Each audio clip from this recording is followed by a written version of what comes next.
jeter. Autant jeter, garder. Quand une perlera heureux. Les gens sont compliqués. Voilà qui m'a aidé. Alors, Vous êtes compliqué. Dès qu'il s'agit de choisir. Alors je sais ce que vous pensez. Vous dites, voilà, ça commence par une chanson sur la liberté, ensuite il y a cette réflexion sur la difficulté de choisir, et puis le titre, liberté, avec un point d'exclamation. Donc on a compris, ça va être un spectacle sur la liberté. Eh ben pas forcément. Je fais un spectacle sur ce que je veux. Je suis libre. Il y avait un âne, nous raconte Buridan, placé entre deux tas d'avoine. Comme ils étaient exactement à la même distance, il ne savait pas lequel choisir. Alors il hésitait, le temps passé, il avait faim. Il hésitait, le temps passé, il avait faim. Il hésitait, le temps passé, il avait faim. Il hésitait, le temps passé, il avait faim. Il hésitait, le temps passé, il est mort. De faim. On dit c'est parce que l'âne est totalement libre qu'il ne peut pas choisir. J'étais là à me demander ce que je devais faire ou ne pas faire, à hésiter sans parvenir à me décider. Un comédien, par exemple, n'a pas le choix de ce qu'il va dire ou faire. Tout est déjà écrit, seulement il va le dire ou le faire comme il veut. Il est libre parce qu'il crée. En A, nous avons un homme, en B, un autre homme et une fiancée. Mais fiancée avec qui? Si A dit avec moi, alors amant. Nous ne sommes pas simplement ce que nous faisons, nous sommes aussi nos rêves. Regarde ces étoiles. Souvent, je m'imagine que d'une simple pensée, je me retrouve sur la plus lointaine, que je rebondis sur une autre, que je traverse tout l'univers aussi simplement que je le balaye d'une pensée. Cela, bien sûr, je ne le ferai jamais. Mais je considère que si on ne connaît pas ses rêves, on ne connaît pas vraiment. À l'origine, il y avait Dieu. Yahvé. Il n'existe pas, il dit abracadabra, et pof, il se fait apparaître. Comment il arrive à dire abracadabra avant d'exister? Mais là, on est dans un niveau de magie, de folie.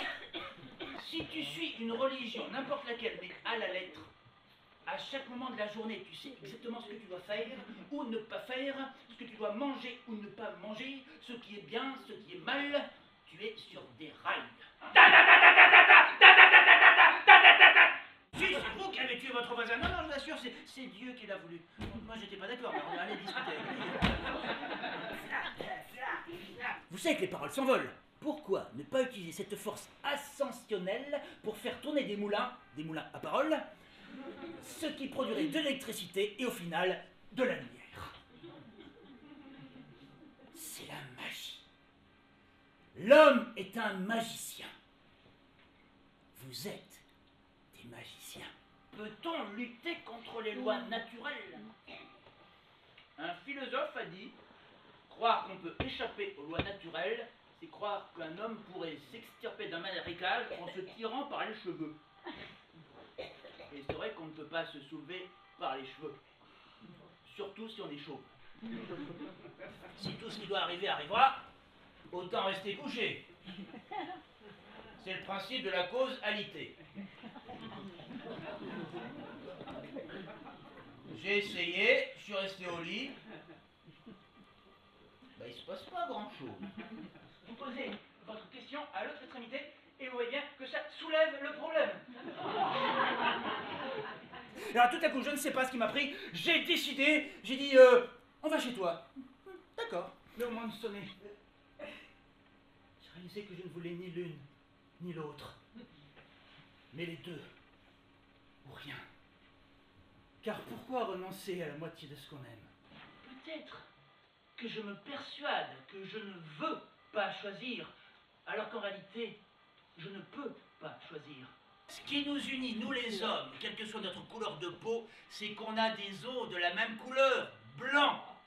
Alors vous allez me dire, les femmes, quiconque a fait un peu d'anatomie, sait bien que les femmes ont des os verts.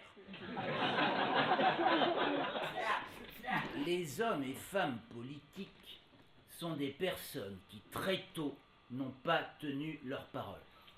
Puisque je n'ai pas de parole, quand je serai grand, je prendrai celle des autres.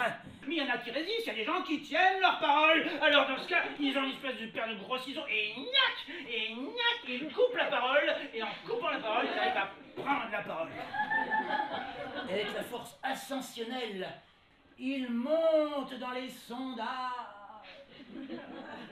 Si les hommes et femmes politiques ne tiennent pas toujours leur parole, ils ont des circonstances atténuantes. C'est parce qu'il y a des êtres plus puissants qui tirent les ficelles. Vous connaissez les normes européennes? Elle est tellement énorme qu'elle pourrait écraser les multinationales. Maintenant qu'elle a fini sa croissance, elle continue à consommer. Et à côté de ça, elle ne fait pas beaucoup de mouvements. Elle fait l'économie de marché. Dans notre régime démocratique, on nous demande de faire des choix sur des sujets qu'on ne comprend pas. Alors qu'un roi ou un dictateur, il fait le boulot, sans demander sans arrêt au peuple, est-ce que je dois faire ci, est-ce que je dois faire ça? Alors c'est vrai, des fois, il y a un petit peu de torture, mais c'est pour le faire parler. Alors on peut pas d'un côté nous dire, oui, dans une dictature, les gens n'ont pas le droit à la parole, alors qu'au contraire, on se donne tous les moyens pour les faire parler. Dans la démocratie, c'est encore l'obligation de choisir. Et moi, je ne veux pas. Je ne peux pas choisir. Ni droite, ni gauche, on va pouvoir aller tout droit. Vive la simplicité! Vive les multinationales! Nous sommes une liberté infinie, venue s'empêtrer dans de drôles de marionnettes.